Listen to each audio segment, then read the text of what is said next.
I am back with I Am David, and we are on chapter 6. David tramped on and on. He was so familiar with the first part of the way that the darkness did not trouble him. He had often been along that road with the children. He told himself he would take his shoes off as soon as it was morning, for he had noticed while he was in the house that shoes wore out, and it would be a good thing to save the shoes for later on when it grew colder, or he was forced to travel at night when he could not see the stones. He thought, too, about the route he had to take. It would have gone into a town called Florence, for of course he had no food. Luckily, he still had a lot of money given to him by the American he had fetched petrol for, so he had no need to stop in the town to earn more. But thinking about food for any length of time made him feel uneasy, for then he found himself thinking about milk and vitamins, and from there he would go on to wonder whether he might perhaps be an important hostage. But he had learned a lot from his stay in the house. The globe, he must remember to think about the globe all the time, so that he would not forget where Andrea and Maria had pointed. He must get to Switzerland first, and then he would come to Germany, and then finally Denmark. His clothes were a great help, too. They were much better than the ones he had had before, and there were more of them. They would help a lot now that it was growing cold during the nights. Yet his thoughts remained heavy and depressed in spite of the recalling all the added advantages he had gained from living in the house. And as the days went by, he felt no better, although all the places he came to were just as beautiful as those he had passed through before he came to the house. There were beautiful round green hills and valleys and rivers and trees of all kinds. Everything looked the same as before, and yet it seemed different. For the first few days, he dared not risk traveling by car. He would not risk trying to ask for a lift until he was a long way from the house. He made haste to leave Florence, too, although there were so many things to see there. A great river with a great bridge over it, and on the bridge a narrow street complete with old houses on either side. And there was a square with big statues in it, and a church that looked like David could find nothing to compare it with. It was so beautiful. While he had been living in the house, he had heard that there were places in Florence that were thousands of magnificent paintings that everyone could see, and he would like to have gone to look at them. But the great thing was to get far away from the house as quickly as he could. The farther away he went, the more difficult it would be for them to discover which way he was going. So far, no one had questioned him. As long as he had money to buy bread, he had no need to talk to the tourists, and they were the ones who always asked the most questions. The Italians only wanted to know what he was called and where he was going. David was very careful what he said about the circus now. If only he could find out where he had shown his ignorance, as the children's mother had said he had. In spite of everything, he still thought it was the best story he could find. He thought often of what the children's parents had said about him. He was a little upset by it, but not very much, for he had known all along that he was not like the other boys, and that there was something about him that people found strange. But he did not think the children's mother had explained very clearly just where he was different. His manner of speech, for instance. He had, of course, heard many Italians speak somewhat differently, but then the children's parents spoke just as he did, just like the Italian priests in the concentration camp, and the French he spoke was certainly good French, for that was Johannes's own language, the language David was so familiar with that the French word would often occur to him before he could remember the Italian. And as Johannes, who was wiser and better than anybody else, spoke French in that way, then it must be the proper way. Perhaps that was the trouble. Perhaps you shouldn't speak well if you were a tramp. But if that was what the children's mother had meant, then she was wrong. The way you spoke was a reflection of how you thought, and that could not possibly have anything to do with whether you were a tramp or whether you had somewhere to live and had many things of your own. And as for hating Carlo, yes, it was true enough, he did. And when he thought about it, he could well understand the children's mother not liking it, for of course she did not know Carlo was bad. But there was nothing to be done about it. He could not have stopped hating Carlo, not even if Maria had helped him beg him to. You must always hate what was bad, or else you grew to be just like them. No, there was nothing he could do to put matters right except by making a complete change in himself, and that he would not do. He must always be true to himself. He would beg a lift the next day so that he could get quickly to the town called Bologna, for since leaving France, the mountains had become quite high, and it was taking him longer to go uphill. David began to think about Switzerland. There he would find lofty mountains without trees and capped with eternal snow. That much he understood from Andrea when they had looked at the globe together. But he seemed unable to direct his thoughts properly. They were full of heaviness and foreboding, so that nothing felt right. Just before the bend in the road, he had noticed a small town not far ahead, and he now decided he would try to pluck up enough courage to go into the church. The houses had friendly looks about them, and the hour was about noon, when there was hardly anyone in the streets, and David remained standing in the open space that was always to be found in front of a church, and wondered if he dared. His mood of depression was the result of his having entered a house, but a church was not a house. Of course, no one lived there, and he had wanted for such a long time to see what a church was like. A church was a place where you talked with God. In Italy, of course, he could find only the God of the Roman Catholics, but still, suppose his own God were on a visit there, and suppose he really met him. Perhaps gods did not visit one another. A faint hope that he would find some comfort there drove him inside. The door was heavy. Even in small towns like this one, the church was always big, and the door was just as heavy as the front door of the house where he had been staying. He had to push hard to open it. The light inside was subdued. David remained standing just inside the door until his eyes had grown accustomed to the change from the bright sunlight outside to the soft obscurity within. It was very quiet and beautiful. It reminded him of a little house, though in many ways it was very different. There were paintings and carved woodwork and colored glass in the windows, and in front of some of the paintings along the side of the church, candles were burning. But the silence was not complete. David's eyes, now accustomed to the dim light, perceived a dark figure. Elijah? Elijah! What was that?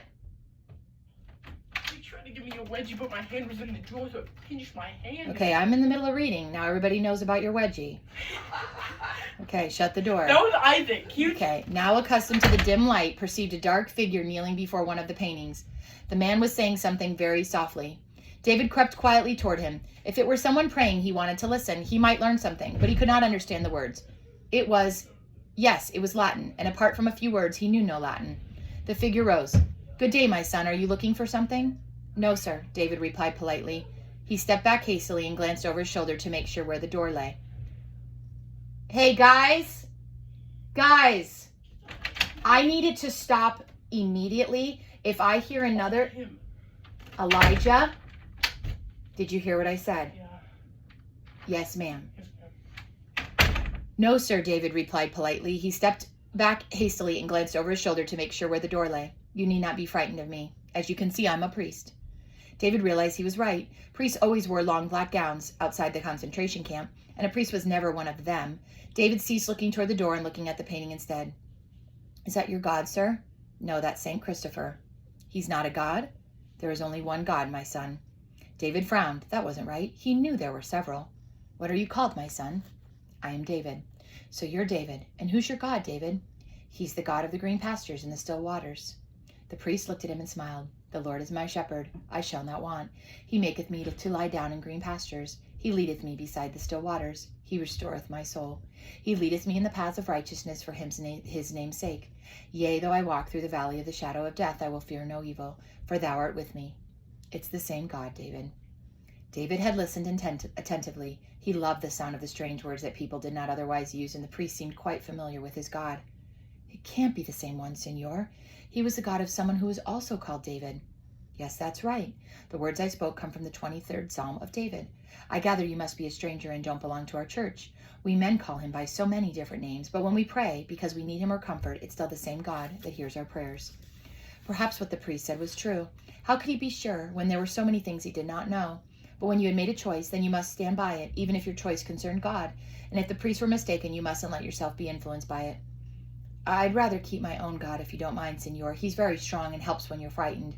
And you shouldn't change your mind once you've made your choice, for you must respect what you've said. David said this very politely, for he did not want to hurt the priest's feelings. But the priest did not seem to mind in the least. He continued to smile and said in a voice so gentle that it sounded almost like Johannes, You are perfectly right, David, and you've chosen well. You shall certainly not want. Do you know what want means? Yes, it's the same as being in need, David said, but I like the other word better. It sounds more like music. David no longer felt sure it was quite so simple as that. People were often in need, but they had to do something about it themselves. They could not get something for nothing. David thought the priest was going to put his hand out toward him, and he stiffened. But he was wrong. The priest did not touch him, but merely said, I'm going home for something to eat, David. If you're hungry, you can come with me. Or perhaps I can help you in some other way. David was considered. A priest was never dangerous, and it would be foolish not to accept help in finding out what he wanted to know. Thank you, he said. I'm not hungry, but if you have a map that shows what Italy looks like, then I'd like to see where Switzerland begins. Beyond Bologna, the countryside was less beautiful. The landscape was practically flat and the road gray and dusty. Some of the byroads might have been more picturesque, as David had discovered they often were, but he was in a hurry and there was more traffic on the main roads. He had written down on a piece of paper on his way to Switzerland. He had written down on a piece of paper the names of the towns he must pass through on his way to Switzerland, and as it was growing a little bit colder every night, David only stopped when he ran short of bread.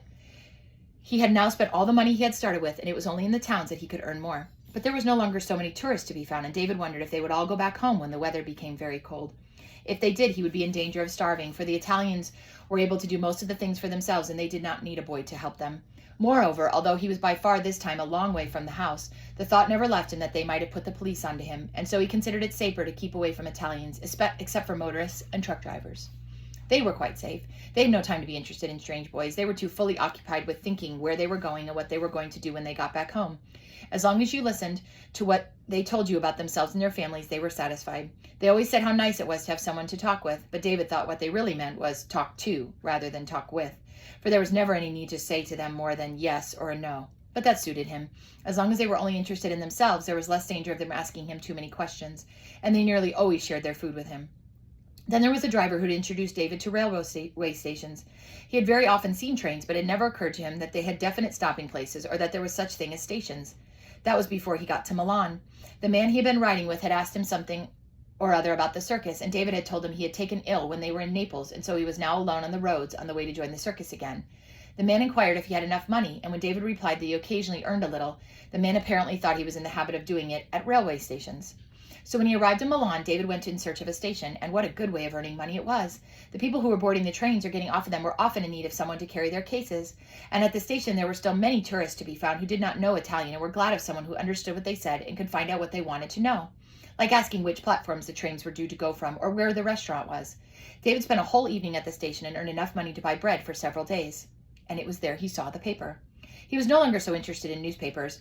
Whenever he came across one or had the loaf he brought wrapped in one, he would read what it was in to practice reading quickly, but much of it was about things he knew nothing of, and in any case he had no means of knowing how much of what he read was true, especially when he did not know who had written the articles. If they had written them, then it was best not to believe them. Suddenly he saw his own name. He had been sitting on a seat for a little rest, for the last case he had carried had been a very heavy one, and he was tired. An Italian was sitting beside him, and when he got up to go, he left his paper lying on the seat. And there on the back page he read, "David, do not be afraid. We are searching for you, but we should be glad if you would come back and live with us. We believe everything you said. The children's parents." It was addressed to him. There was no doubt about that, and for a little while he felt quite happy. It was cold in the ditch. He dared not try to beg a lift in the evening because people thought it was wrong for a boy to be on the roads at that time. It had taken him a long while to leave Milan behind, and now he could find nowhere to sleep but the ditch. It was a good thing he had grown used to being cold in the camp. Once more David thought about the letter in the paper. He was glad they had written to him. They were good people, all of them, all except Carlo.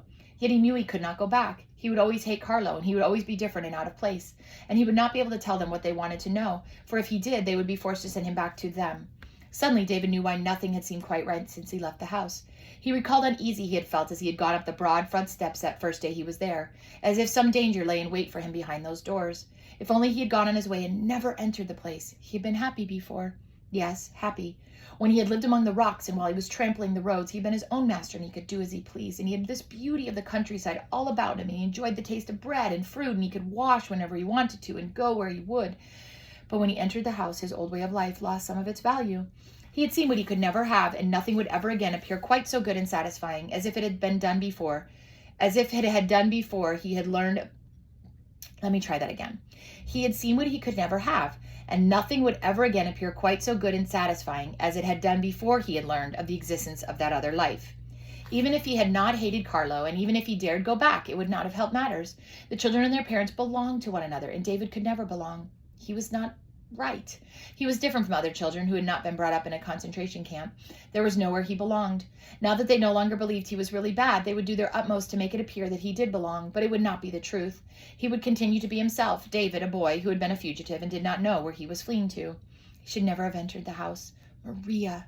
Whenever he looked at Maria and she had brought a smile to his lips, he had been aware that there was something he had forgotten, something important.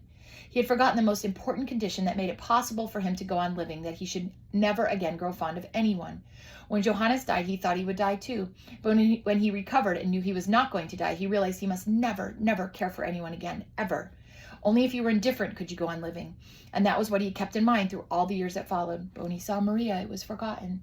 And now nothing would ever be as it was before. Even if they were not looking for him, even if he could preserve his liberty and could avoid being too cold or hungry, it would never be the same again. Another boy had appeared, one who was not different from the rest, one who felt he belonged to a place and to people, one who was loved by someone he could love in return, and yet he would always have to remain himself. God, he said, God of the green pastures and the still waters, I'm not praying for help because I'm David, and that's something that can't be altered. But I want you to know that I found out that green pastures and still waters are not enough to live by, nor is freedom. Not when you know there's love and you haven't had anyone you belong to because you're different and you're only a boy who's run away. I'm saying this to tell you, you needn't help me anymore to escape from them. It doesn't matter. Thank you for all the times you helped me when I still thought life might be a little worth living. I am David. Amen. David could not remember when he had stopped crying. He had not cried since Johannes died, only the first day in Italy and the day among the rocks. And that was only water running from his eyes. And that was only water running from his eyes, not from sorrow or sadness as it had been when you cried properly. He must have fallen asleep in the end, for when he looked about him again, it was morning and the sun was shining. It must have been shining for some time, for he was no longer perished with cold as he had been during the night. He felt completely tired. A feeling of exhaustion seemed to go right through him. He got up, picked up his bundle, and started to walk. He might just as well walk as sit there and wait. He thought of nothing in particular. There was no longer any need to think now that he did not care what happened. He took it into his head, however, to find his way around the frontier post. He did not know why he was doing it. What they called instinct, perhaps, or the urge for self-preservation. Whatever it was that made men strive to go on living, even when they knew it would be better to die. Or perhaps it was because the scenery had become beautiful again. When he had reached a place called Como, he had found the mountains once more. The town lay on the shores of a large blue lake surrounded by magnificent mountains, and people were laughing gaily in the streets. The frontier lay in the next village, and David knew at once he was not going to like it. There was a barrier across the road and soldiers who examined people's passports before they were allowed to drive on. It all looked very friendly, and no one seemed to be afraid. They all had their papers in order, of course, and so they were allowed to proceed. But David did not like the look of it. If he had to be arrested, then it would be in the beauty of the mountains, not here at a road barrier. He made his way out of the village again and along a narrow byroad, and not until he had been walking for an hour did he turn northward away from the road. He had learned in the concentration camp that this was the way to cross a frontier, at some point where no one could see you. Sometimes you were caught in spite of that, but then it was by chance and not because there was a barrier there. For a long time he tramped on, away from the road, up over the vineyards, keeping as nearly in a northerly direction as he could reckon from the position of the sun. It was hard going, but he wanted to be quite sure he had crossed the frontier before he took to the roads again. Then he came to a village called Mendrisio, and immediately he concluded he had gone astray, for the people in the street still spoke Italian. But then he saw a notice over a doorway with the word Svizzero on it, and a flag that was not the Italian flag. Svizzero, he called, was the Italian word for Switzerland. So they spoke Italian in Switzerland too. David decided to take the road again. It was only the barrier that he wanted to avoid. He knew nothing about Switzerland, not a thing. There had never been a Swiss in the camp. Pure luck, perhaps. Not that it mattered now. Late in the afternoon, he came to the lake again, or it might have been another lake. It was very beautiful, almost as beautiful as the coast where he had lived among the rocks. Dotted up and down the mountainsides lay gay little villages, and boats were sailing on the lake. After he had walked along the shore of the lake for some time, the road ran over the bridge to the other side of the water. The next town should be called Lugano. He would buy a loaf there, and perhaps some cheese as well. But David did not reach Lugano. The road lay between the mountains and the edge of the lake, and a little above the road he caught sight of an orange tree. He began to scramble up the hillside to see if there were any fallen oranges. He found one and stood there gazing down at the lake, which looked very beautiful up from there. He made his way among the trees still farther up the slope, and there he sat down on a low wall that had been warmed by the sun. He took out his knife and began peeling the orange, gazing now and then at the lake below. "Hello, boy." David turned around to look. He did so quite calmly, for he did not mind who came now. Then he stood up. It was a woman. The children's father always stood up when the mother entered the room, and he had made the boys stand up too. "I'd like you to let me paint you, if you've time." David looked at her. "I've plenty of time," he said politely, "but I don't know what it is like to be painted. Where do you want to paint?" The woman had begun putting something up on an easel. A case was standing at her side. "Here," she said. David walked over to her and looked at the easel. "Oh, didn't know you painted a picture. You wanted to paint a picture? Can you paint beautiful pictures, Signora?" The woman laughed. "No, they're terrible. But just trying is something, isn't it? You always go on hoping that one day you'll manage it." "Yes, but one day you may realize you're never able to." The woman looked at him as if she were going to say something, but David felt sure what she did say was not what he... But David felt sure that what she did say was not what she was going to say. She merely asked if he could sit still. David said yes, and she laughed and said she was sure that was a lie. But a quarter of an hour later, she begged his pardon. He obviously could sit still, but he could move his head and talk now if he wanted to, as long as he kept the rest of his body still. David answered politely that he had nothing to talk about, and the woman did not appear to find anything odd about that. She went on painting and left David to watch her at his leisure. She was not a young woman, but she was not old either. She was thin, and David did not really know whether he liked the look of her. She was not Italian, for she did not speak the language properly. She could say anything she wanted to, but she did not always know which words took masculine endings and which feminine. Her hair was quite fair, and her eyes were gray. She was not pretty or good-looking, and yet there was nothing about her face that was unpleasant. And she was intelligent. You could always tell from people's faces whether they were intelligent or not. David decided that he could find nothing against her. She did not think it necessary to question or talk to him, and when she said anything, she spoke properly, not in the silly manner some people adopted when they were speaking to children, as if you were bound to be stupid just because you were a child. Several hours went by, and the sun sank lower and lower, and the shadows grew longer, and suddenly the woman said, "You're a fool, boy. Why didn't you say it was late? You must be dead beat with all this sitting still." "No, I don't mind," he replied. "Well, if you're hungry, you better help me pack up, and we can go home and get something to eat." She lived in a beautiful house. It was not very big, but it shone with a fresh coat of yellow color wash. It had green shutters and little balconies outside the windows, and there was a garden all around it with cypresses and palm trees. And the inside of the house was very attractive, too. Pictures and other interesting things hung on the whitewashed walls, and the furniture was very fine and quite different from anything David had ever seen before. The woman said he could set the table while she prepared a meal for them, if he could manage it, that is, but he was not to break anything. It was fun. The children had often said something was fun, and David had never quite understood what they meant. But being left alone in a beautiful room to find the right things to put on the table and setting them out to his liking, that was certainly fun. "Heaven preserve us," exclaimed the woman as she came in. David had not been able to find a white cloth, nor were there any silver plates to put under the ones you ate from, but he had discovered a piece of cloth the color of the mountains where he had lived by the sea, something between red and brown. The woman had attractive plates, and her knives and forks were silver, and she had beautiful fine glassware, too, tucked away at the back of a cupboard, and David had placed one or two of the candlesticks from the chest of drawers at one end of the table, and there was a black bowl, beautifully shaped, which David set beside the candlestick. He had picked a pink flower from outside the window and laid it in the bowl. "Where did you learn to set a table, young man?" David looked at her. "I like it to look pretty, I mean beautiful, when I eat," he said seriously. "I beg your pardon. I'd no intention of being nosy, and you're perfectly right. What one does every day should be done beautifully. It's very sensible and proper." Yes, she was a clever woman. She had noticed that he had not given her a direct answer. David was gradually growing to like her better and better. They talked of many things while they ate, food and furniture and colors, and she never once seemed surprised by anything he said. She spoke to him as if he were a person who understood what she was saying. David decided to ask her all the things he wanted to know. He would not tell her where he came from. He would just ask questions. It no longer mattered if he aroused suspicion, and it would be a good thing to risk asking questions just for once without wondering if he were giving himself away. But no matter what David asked about, she told him what he wanted to know without asking him anything in return. And finally David said, "Is there a king in Denmark?" "Yes, there is," she said. "I must see if I can find a picture of him. How did you know I was Danish? Of course, you probably live down in the village." "No, I didn't know you were. I only wanted to know whether there was a king." "Well, I am Danish anyway. My name's Sophie Hartmann. I am called David." The woman had not asked him, but he thought it was only right that she should know who he was when she had told him who she was herself. "David," said the woman, "one rarely hears that name outside of England. Do you think it's an English name?" "No, it comes from the Bible. Most names do originally. It's found in many places, but I've only known one person of that name myself, and I never actually saw him." David looked at her with interest and waited for her to tell him more, but she said hastily, "There's no reason why I should tell you about that. It was a very sad story, a story of great wickedness." So they spoke of other things, and she showed him a magazine with a big picture on the front cover and a photograph of the king and the queen of Denmark, and David examined it closely. The king was wearing a uniform with epaulets on his shoulder and many orders on his breast, and the queen looked like a woman in a painting dressed in long sleeveless gown that revealed her beautiful arms. On her head she wore a large piece of jewelry. "Well, do you think it's a good photograph?" asked Signora Hartmann. "I don't know what a king and queen ought to look like," David replied, "but they don't look like people who would break their promises or think they had a right to take other people's lives or freedoms away from them, so they must be all right. Thank you for showing them to me." David lay in bed again that night. Signora Hartmann had told him he could stay overnight if he had nothing else to do and then spend the next day with her. David had told his tale of the circus. He did not like telling it, but what else was he to say? And he had to say something when she asked if he was expected anywhere. It had been interesting to talk with her. If it had happened before, he had decided life could never be worth living. His meeting with her, he would have given him... Okay, let me try that again. If it had happened before, he had decided life could never be worth living. His meeting with her would have given him a lot of pleasure and satisfaction. He was beyond caring now. But she had beautiful things around her, and it was beautiful by the lake, so he might as well spend the day there. She had to go to Rome the next day, she had told him.